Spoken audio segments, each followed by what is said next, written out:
Hello everyone, welcome to mathematics कोलियो। इस video में हम डिस्कस करेंगे JEE advance 2019 paper 2 numerical type question number 3। इसे हम दो डिफरेंट मेथड से सॉल्व करेंगे। दूसरे मेथड में हम क्वेश्चन को थोड़ा सा इम्प्रोवाइज करेंगे, इसलिए सॉल्यूशन को एंड तक जरूर देखें। और अगर अभी तक सब्सक्राइब नहीं किया है आप लोगों ने तो इसे सब्सक्राइब भी जरूर करें। तो क्वेश्चन पहले पढ़ते हैं। 5 persons A, B, C, D, E are seated in a circular arrangement. If each of them is given a hat of one of three colors red, blue and green, the number of ways of distributing the hats such that persons seated in adjacent seats get different colored hats. मतलब ये हुआ कि अगर A को red colour मिलता है तो B को रेड नहीं मिलेगा, एज वेल एज E को भी रेड कलर नहीं मिलेगा, राइट? तो और क्वेश्चन में कहीं भी ये भी नहीं लिखा कि तीनों कलर्स यूज करना जरूरी है। हम दो कलर भी यूज कर सकते हैं, एक भी। लेकिन क्या एक कलर यूज करना पॉसिबल है? नहीं। क्या हम दो कलर यूज कर सकते हैं? चेक करते हैं।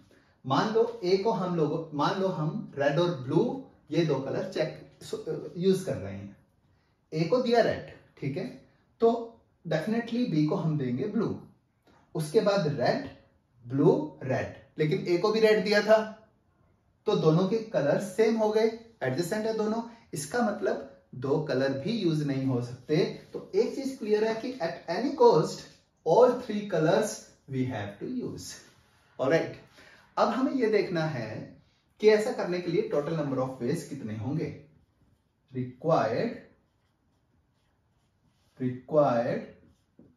Number of veg.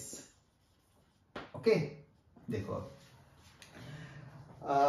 तीनों कलर्स यूज करना जरूरी है। अगर हम तीन कलर यूज कर रहे हैं तो एट एनी कॉस्ट दो लोगों को सेम कलर मिलेगा, नेक्स्ट दो को भी सेम कलर मिलेगा, और कोई एक कलर ऐसा होगा जो एक ही आदमी को मिलेगा।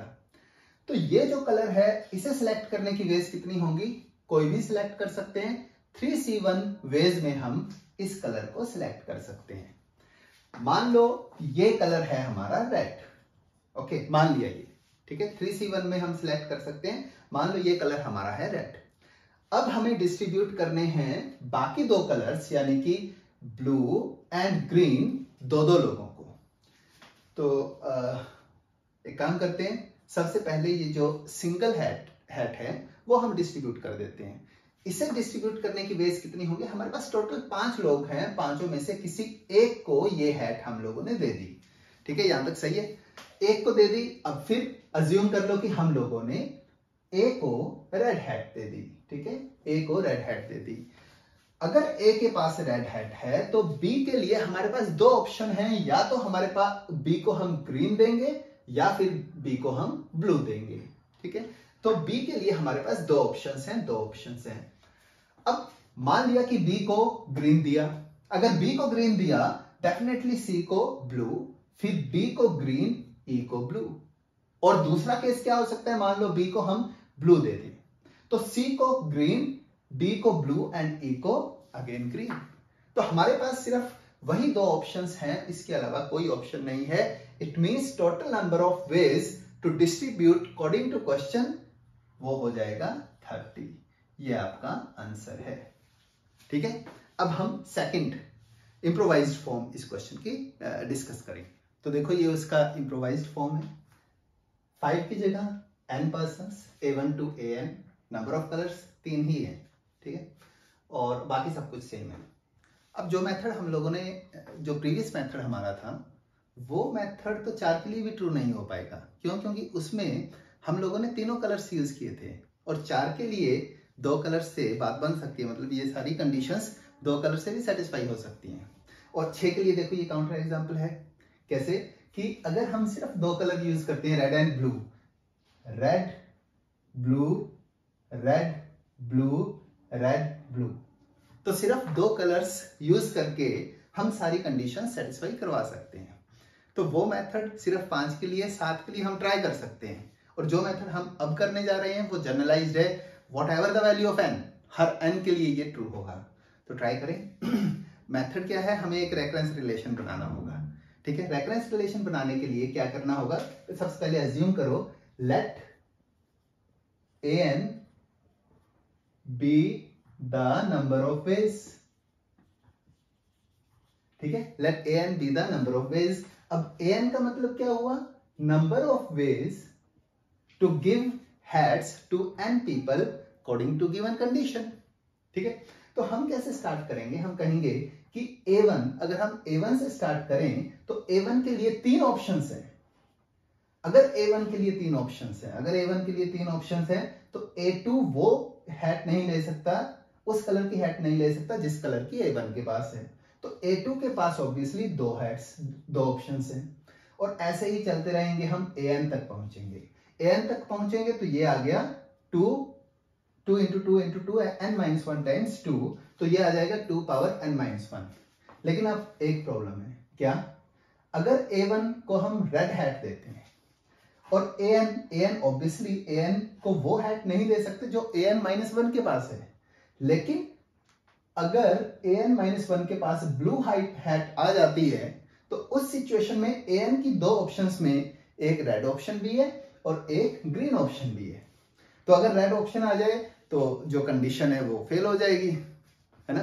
तो क्या हो रहा है कि यहां पर 3 into 2 पावर n-1 हमें कुछ एक्स्ट्रा केसेस भी दे रहा है जो हमें नहीं चाहिए।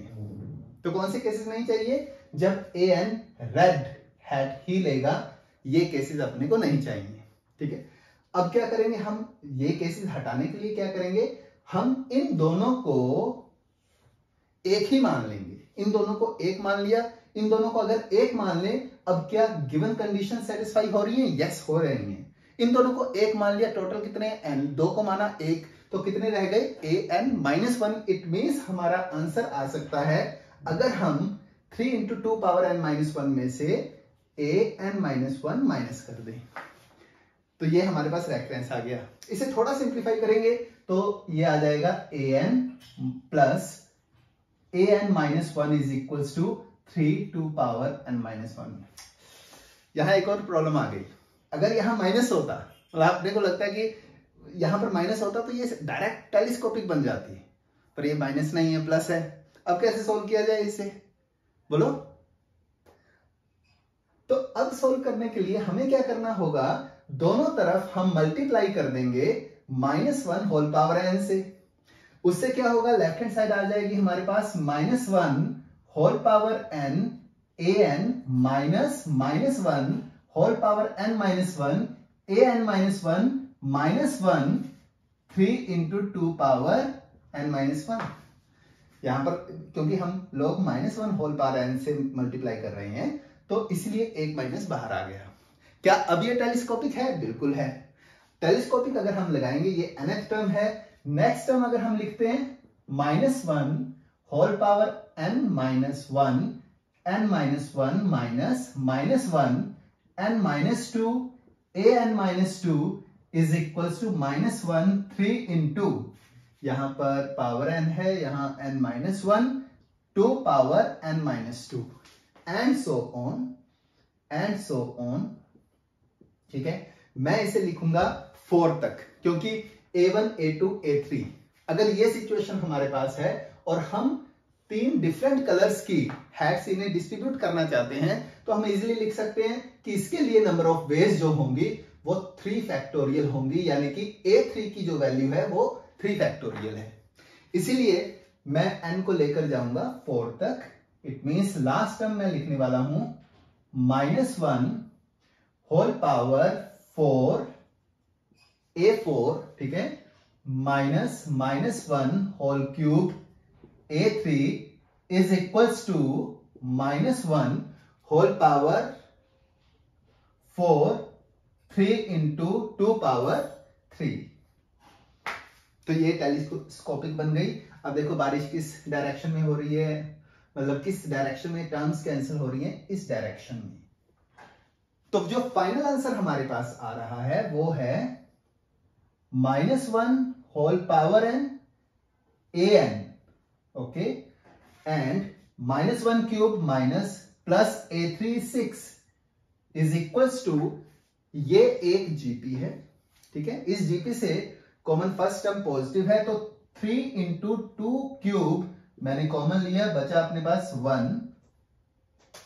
1 -2 सो ऑन, लास्ट में कुछ माइनस और प्लस आएगा और ये आ जाएगा हमारे पास 2 पावर n-4। तो ये an की वैल्यू आ गई। इस जीपी का सम हम देखते हैं, -1 whole power n an plus 6 is equals to 3 into 2 cube और 1 minus -2 whole power number of terms n-3, ठीक है, अपॉन 3 छम दोनों कैंसिल हो गई। तो this is our required answer. अब हमें चेक करना है क्या ये ट्रू है 5 के लिए, क्योंकि हम लोग सॉल्व कर चुके हैं 5 के लिए।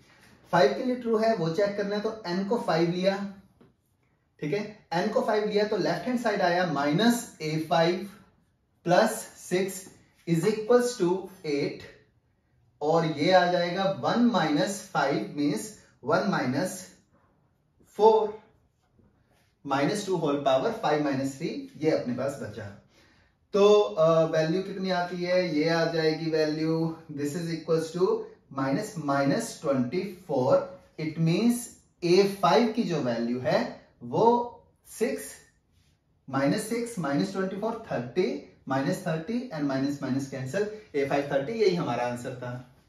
अगर हमें कैलकुलेट करना है n इक्वल्स टू 4 के लिए, n इक्वल्स टू 4 के लिए अगर कैलकुलेट करना है तो यहां पर n को 4 लिखेंगे, ये अपने पास वैल्यू आ जाएगी a4 plus 6 is equals to 2 cube और ये वैल्यू आ जाएगी 1, 4 पुट किया तो ये -2 minus plus 2 and value of a4 is equals to 8 into 3 24 - 6 18। तो ये जनरलाइज्ड हो गया, मतलब अगर कुछ भी वो पूछते हैं 4 6 10 7 anything you can solve it, ठीक है। Hope you enjoyed this video. अगर आपने चैनल अभी तक सब्सक्राइब नहीं किया तो सब्सक्राइब करें। Thanks for watching, bye bye.